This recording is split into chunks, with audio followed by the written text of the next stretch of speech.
আজকে বানাচ্ছি mango custard. তো কাস্টার্ডটা বানানোর জন্য দুধ জাল দিয়ে তাতে সামান্য একটু কাস্টার্ড পাউডার দিয়ে দিলাম।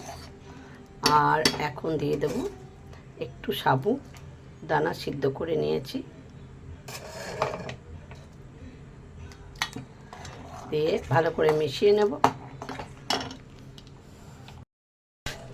তো বাকি সাবুদানাটাও দিয়ে দিলাম।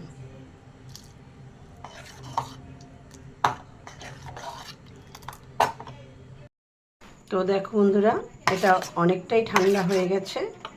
এখন দিয়ে দিচ্ছি মিল্কমেড, স্বাদ মতো দেখে নেব মিষ্টিটা। সবাই বানায়, তাই দেখে আমারও একটু বানিয়ে খাওয়ার ইচ্ছা হয়েছে, তাই বানাচ্ছি। আর এখানে নিয়ে নিচ্ছি আম।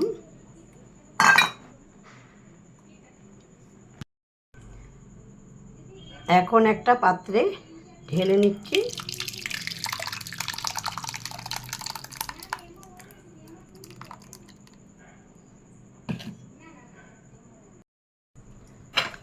এখন ওপর থেকে একটু কাজু কিশমিশও দিয়ে দিচ্ছি।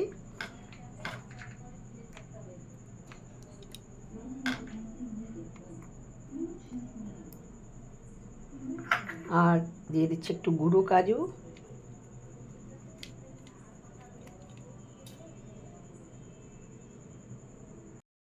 এখন একদম ফ্রিজে ভরে দেবো ঠান্ডা হওয়ার জন্য। দেখো দেখতে কেমন সুন্দর লাগছে। এখন ঠান্ডা হয়ে গেলে তারপরে বার করব। তো দেখো বন্ধুরা, ফ্রিজে রাখা ছিল, এখন বার করে নিয়েছি। দেখো ঠান্ডা ঠান্ডা সাবু আর আম দিয়ে কাস্টার্ড, খুব খেতে ভালো লাগে, পেট ঠান্ডা করবে এই গরমে। দেখো দেখে যা কার কার খেতে ইচ্ছে করছে চলে আসতে পারো। টাটা।